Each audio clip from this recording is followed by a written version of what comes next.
Welcome to Honest. In today's episode, we're meeting Rebecca Bratspies, a professor at City University of New York School of Law and the founding director of the Center for Urban Environmental Reform.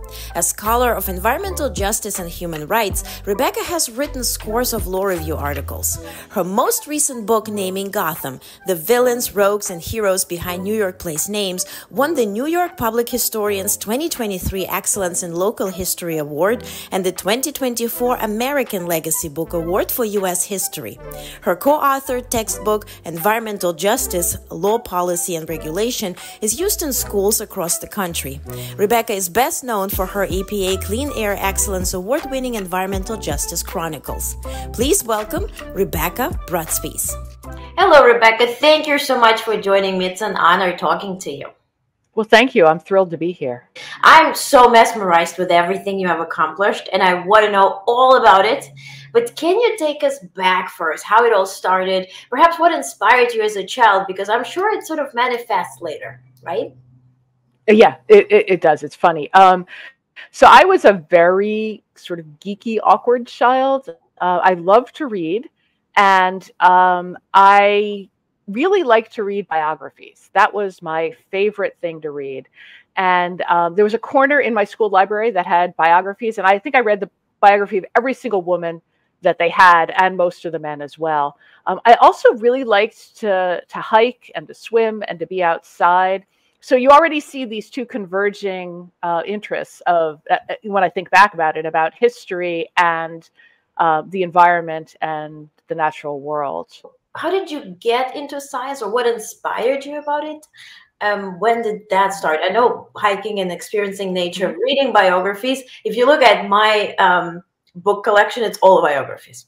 So I totally get it. Learning from experience is really inspiring. But when did the science come? In high school, most of my friends were even more geeky than I was, and they were all planning on being engineers. And I know I didn't want to be an engineer. And what I fell in love with was biology. I loved every biology class that I took. I took as many as I could in high school. And then when I went to college, that was what I majored in.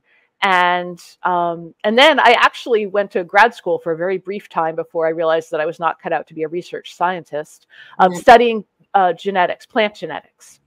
And, intellectually, it was so fascinating. It was just so exciting to try to understand the world around us and to understand it on a molecular level and a cellular level and an organism level and a systems level, and like all these different ways to think about it, from molecules to ecosystems. It was just so exciting for me. And how did you combine it with law? Was it to defend? Was it to protect? Was it to research? How did that combine together? As I was in grad school, I realized that what really interested me were the social implications of science. What did science and technology mean for the lives of ordinary people? And I always had this passionate interest in the environment. As a very, very small child, my parents took me to one of the first Earth Days, and it was just an experience that really stuck, and it shaped my life, thinking about the Earth and the ecosystems that we live in and depend on. Those vital ecosystem services were not part of most people's thinking at the time, in terms of the air that we breathe, the water that we drink, the land that we live on.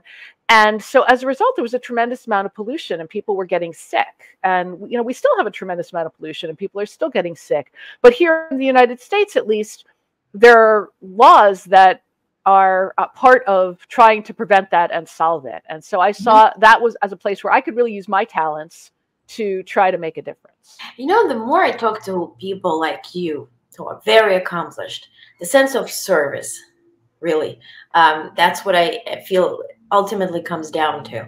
When you can combine your passion and really serving the environment or serving the planet, or a sense of service where what you do truly matters beyond today or tomorrow. How did that, or when did you realize that what you have created for you career-wise was fulfilling and it's the career for you? Oh, teaching is the most rewarding thing I've ever done. I love being in the classroom with students. And the school that I teach at, CUNY School of Law, right, we have a dual mission created by the state. We're a public institution, and our mission is to produce lawyers who will work in the public's interest and to diversify the profession by including historically excluded groups. And, that is just an incredible sort of mission. I go to work feeling every day like I am doing work that matters. I am teaching people who matter and who will go out into the world and do things that matter. So, I couldn't be happier. I'm thrilled that I have the opportunity to do this work. And, it is the joy. I mean, it is both my work and my joy. That's amazing. That's truly, remarkable. And I think passing on your knowledge and also your sense of mission and importance for what you do, that's what students truly, that's what resonates with them. I remember me being a student, being inspired by teachers. So totally get it. Now, let's talk about your book, because it's very different from what you do professionally. But when we have chatted before a week ago, I felt as much passion for that project. So how did that start? What prompted it? Is there perhaps a story that gave you a hint that, I should do that research and write about it? Yeah, actually, it's a funny story. My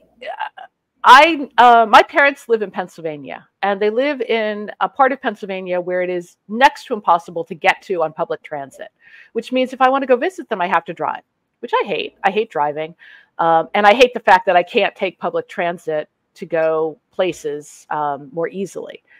Here in New York, we really are used to being able to take public transportation. So I have to drive to visit my parents.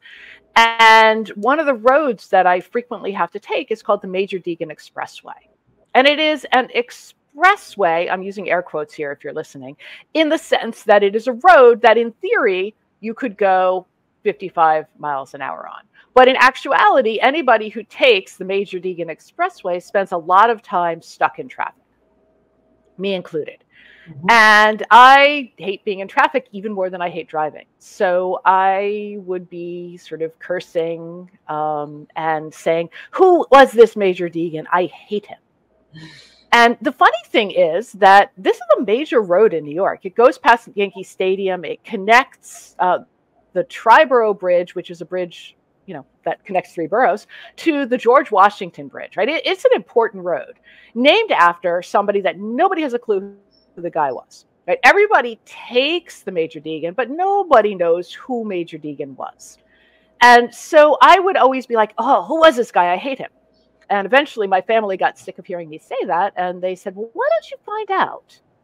So I did a bunch of research, right? Research is part of what I do for a living. And it turns out that he's way less impressive than you might expect from somebody who has this major road named after him. And that sort of sparked my curiosity. And I started to wonder, well, who was Bruckner? There's a highway called the Bruckner Expressway. Who was Van Wyck? There's a highway called the Van Wyck Expressway. Who was Kosciuszko? There's a bridge named after Kosciuszko. And so on and so on. And it turned out that this is a really cool way to learn about New York City history because, many of these people were not actually that important. There's this whole section of that I call bureaucrats with roads, who are sort of mid-level bureaucrats who are well-connected and have significant roads named after them. But, we have a road named after Jackie Robinson, which is an incredible sort of way into learning about the history of segregation in baseball and segregation in the United States and his important role in breaking those barriers. The mayor lives in Gracie Mansion. Well, Gracie was a person. And he was a person who actually was business partners with Alexander Hamilton. He was not directly a participant in the slave trade, but his ships carried goods made by people who were enslaved from the Caribbean to Boston. And so, it's a way into that history of New York and of the United States and of the Western Hemisphere. So, it's super fun for me. And I hope it's fun for the people who read it. I've gotten a lot of positive feedback of people saying, oh, it's so engaging, it's so interesting. And my hope is that it is sparking people's curiosity, not only about New York City and the history here, but about other places. Like whenever you go somewhere and you see something named after somebody, who was that person? There's a story there. Absolutely. And this is also such a great way to learn about the city if you were to visit, right? Yeah. And so that's the bridge I wrote about or read about, or that's the building, right? And I very often, you're so right, we don't even question the names, right? It's kind of like we in New York, we also love abbreviating. So we have like few letters for this bridge and that bridge, and then we curse about it. But your first remark, he was less impressive than I even thought. Okay, that's the bureaucracy. Yeah, like I just assumed that Major Deegan, right? He's probably some war hero or someone who died in battle leading troops. No, he was technically in the military. He was in the American Expeditionary Force in World War I, but he never left New York City. He spent his time here building bridges and fortifications in New York, which, it was important work, and he apparently did it pretty well, but it's hardly the stuff of legend. It's not really what gets you bridges and roads named after you. Yeah, especially today, right? Or compared to people, everything that they have achieved. Yeah. But in your research, how did you structure it? Because in my mind, I'm thinking, okay, if you think about Manhattan, do you choose the avenues, the roads, or was it more intuitive? Let's figure out what this bridge is called, or how did you structure? Well, first of all, I live in Queens, so my focus was not necessarily on Manhattan, though a lot of the places I talk about are in Manhattan. It really grew from that initial question of who was Major Deegan, and then spread out to, well, everyone knows who George Washington is, right? But who was Bruckner? There's the Bruckner Expressway is also a road that I have to take sometimes. I'm like, who is he? And anybody who goes to who drives to JFK, right? Also, everyone knows who he was, but right in the airport is named JFK. But they have to take the Van Wyck Expressway. Who was he? And so it was very much a modular kind of thing, where one question led to another question. And then, to be honest, I ran out of space. There's no sort of coherent intellectual theory for who is in the book and who isn't. It was mostly who caught my interest, who was in a name that had become detached from a person. So, with the exception of LaGuardia, because I felt like he had to be in there. And obviously the airport is named after him, and many other things are named after him as well, including a community college here in Queens.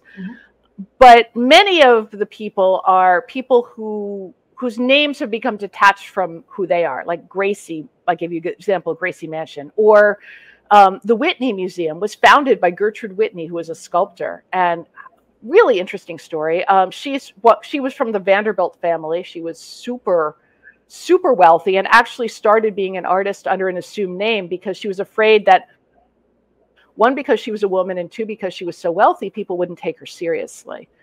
And then one thing I discovered working with a sort of a popular press as opposed to an academic press is that when they give you a word limit, they really mean it. So in academic press, you say, yes, I'm going to deliver a book that will be 75,000 words. And then you give them 110,000 words and they say, thank you. But a popular press, when they say 60,000 words, they don't mean 62,000. They're very strict. So I actually had to cut a bunch of chapters that I would have liked to have included just because I ran out of room. And so that leads us to your blog, right? Do you still write it? Can we read it? When people are finished with the book, can they somehow follow and learn more? Yeah, so I don't have a personal blog because that requires a level of sort of discipline and commitment that I just can't give to it. But what I have been doing is I have been guest blogging on a number of other blogs. My favorite one is a blog called History in the Margins. It's mostly about women, but it's about the people that have been sort of pushed to the margins of history and ought not to have been. I wrote there about Gertrude Whitney, because I had a whole bunch more information than I could fit in the chapter. And I also wrote about a woman called Jane Matilda Boleyn, who was the first Black woman to serve as a judge in the United States. Fascinating story. Nothing is named after her. And that is, I'm sort of on a mission to try to get the Queens Midtown Tunnel renamed in her honor. So, you know, but to answer your question, if people want to read the blogs, if you just do a search for my name, they'll come up. I wrote a series of 3 blogs about the Macomb family. Macomb's Dam Bridge is named after the Macomb family. Also, really interesting stories that were a huge surprise to me, and their interactions with Lewis Governor Morris, who is from a very wealthy family, the Morris family. Morrisania and Port Morris here in New York are named after them, among other things. Those are the Faculty Lounge. It's a law professor's blog. Actually, you know what? It's all collected on my website. The easiest way to find it is to go to my website, and all of the links are there for all of the blog posts that I've written. Amazing. And I will put a link to your website in the description. So just click, subscribe and read. And of course, get the book. Naming Gotham is available now everywhere where you can get your books. We want to encourage you to visit your local store, support small stores. But if you prefer online, Amazon, right, Barnes & Nobles, you can get it there as well. Main thing, you get to read it and then share it with somebody, right? But when you did the research, because I'm a research nerd in my own world, what perhaps fascinated you? Anything that really struck you? Well, one thing that really struck me was how unreliable so many of the sources were. I was relying primarily on either primary documents or on newspaper reportings about most of these people, because what I really wanted was the gossipy part of their lives. And for many of these people, they were very important people in their day. And so the newspapers treated them sort of like the way, I don't know if it still exists, but People Magazine, or, you know, one of those sort of gossip rags treats people now. But just like now, there's all kinds of false information and conflicting information. So sorting that out was a bit of a challenge. You know, and some of these people have done, like, there's really quirky things about them.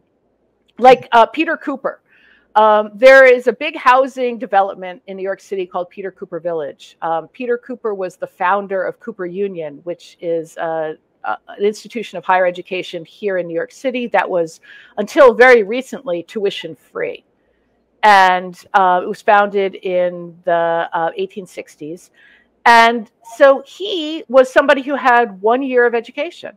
That's all the formal education he had. He was completely self-educated otherwise, and he was an inventor. He invented all kinds of really interesting things, including a musical cradle, and is the inventor of Jell-O. Ooh. He made gazillions of dollars and used it in part to found Cooper Union. But the thing that fascinated me the most about him was that he inspired Vassar and Cornell and Vanderbilt and Carnegie and Pratt to also found institutions that bear their names. And so this one person single-handedly transformed higher education in the United States by convincing a bunch of really rich guys that what they ought to do with their money is endow universities to help future generations. It kind of reminds me on Benjamin Franklin, right? Self-taught in terms of reading and writing, and then goes and does so much for the press. It's fascinating. This is amazing. You ran out of space. Perhaps some other people, I'm sure, are inspired by your example, and they want to put more thought into it, perhaps research their own cities. What could be that bigger vision? Because I know you shared it with me about a week ago. Could others do the same? Could that become perhaps like a community or series? Yeah, so there are people in every city who are really interested in in the history of their city. And a number of people have approached me saying, "Oh, would you do Philadelphia?" or "Oh, would you do, you know, Indianapolis?" And my response is always no. I'm not interested in building a franchise. I don't want like Chicken Soup for the Soul for kind of thing where you have a book about everything. I think that history should be place-based, and I think that it's best when somebody who lives in a community learns about that community and shares that information. So I would really encourage people who are interested. I mean, I lived for a long time in Philadelphia, so that's a place I have a great attachment to, and I would love to see this kind of a book about. And there's layer upon layer of fascinating history that it could be done with and for. Yeah. So I would just encourage people, when you are walking down the street and the street has a name rather than a number, ask yourself, who was that person? And then find out. And maybe, share that information with somebody. And even, most cities have a Broadway in them. I remember when I moved here and I thought Broadway, and then you go really uptown, there's still Broadway in Bronx. And then I started researching, how long is Broadway? What is this whole thing? And I think the sense of wonder, right? And the research that is available to us 24/7, literally in your own phone while you are commuting somewhere. I think that can spark. Yeah, and I just want to add that Broadway was a Lenape trail. So that is sort of one of the lasting traces that the Lenape people have sort of put on this land.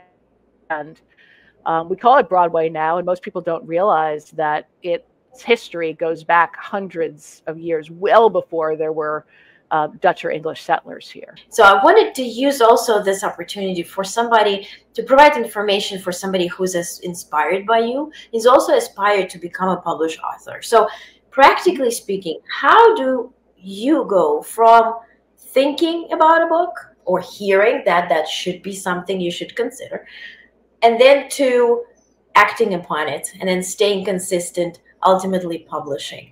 What perhaps would you recommend somebody? The biggest recommendation I would give is just write. Like, don't worry about it being good. Don't worry about crafting your sentences. Just put something on the page or on the screen, because you can edit bad prose, but you can't edit air. And that hurdle of starting is really hard. So in chemistry or in biology, we call it activation energy. There's this initial spurt of energy that is necessary in order to catalyze a reaction. And, that's true for us in our lives too. Like, if you're staring at a blank page, it's really hard to get started. If there are words on the page, you can get started by editing, and then that will lead you into writing more. So what somebody suggested to me back when I was starting out as a professor was that I should try to touch whatever my project is every day for 5 minutes. And after 5 minutes, if it wasn't flowing, I could give myself permission to stop. But I would have done something on the project so that the next day there wouldn't be extra activation energy because I hadn't done it the day before. And I have found that to be a very effective way to write long, complicated projects, because most of the time, once you've looked at something for a couple of minutes, you get excited by it, or you get pulled back into it and you want to work on it. But if you're in one of those places where it's just not flowing, once you've touched it a little bit, you have permission to stop. So you're not trying to force it, but you're also not building up the, oh no, I didn't do it yesterday, so now I really need to do it, and I need to do a lot more. It reminds me on fitness too. Yeah, same kind of thing. But I think, starting on something involves starting an action. But if they were to seek advice in terms of publishing, I know publishing is a huge world that I personally have no idea about. Are there perhaps any pitfalls they can avoid? Anything that you thought, I wish I knew that when I just started? Well, I went with a press called History Press, and they've been great for me. But part of the reason I went with them was that they accept direct submissions, so I didn't need to get an agent. And I just didn't have time to try to navigate that. And, I have a full-time job, and there are presses like that are legitimate presses, but there are also a lot of scammers out there. So you really have to be careful. If somebody wants you to pay them to publish your book, you should run, because they're not, that's not how publishing works. You may or may not get an advance up front, but you shouldn't be paying somebody to publish your work for you. And there are a lot of good resources online.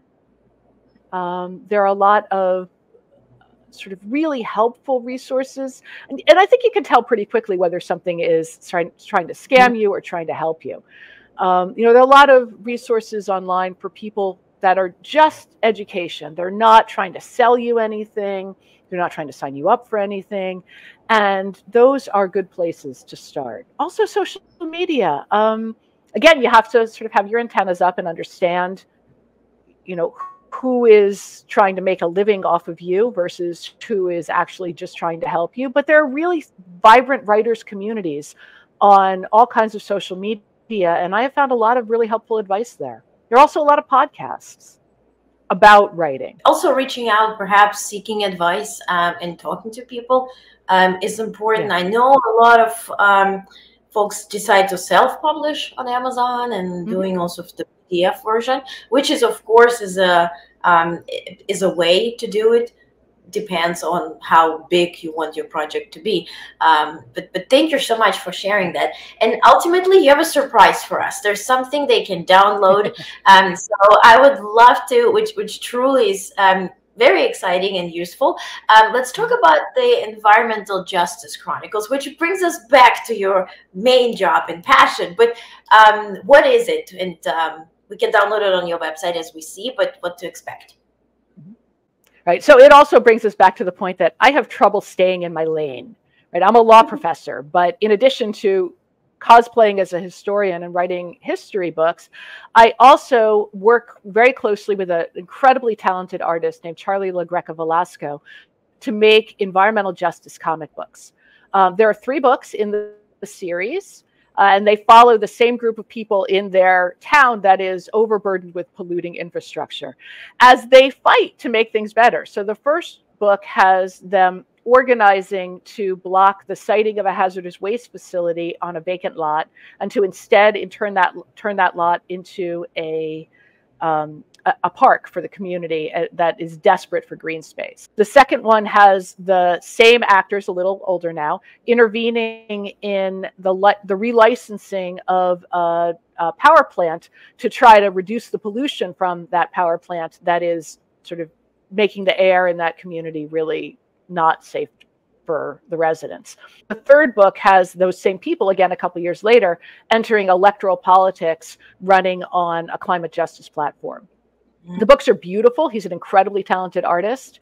They also are, actual stories. It's not like some didactic, "Whoa, kids, let me teach you things." Like, you can just read it because you want a story. They're good stories.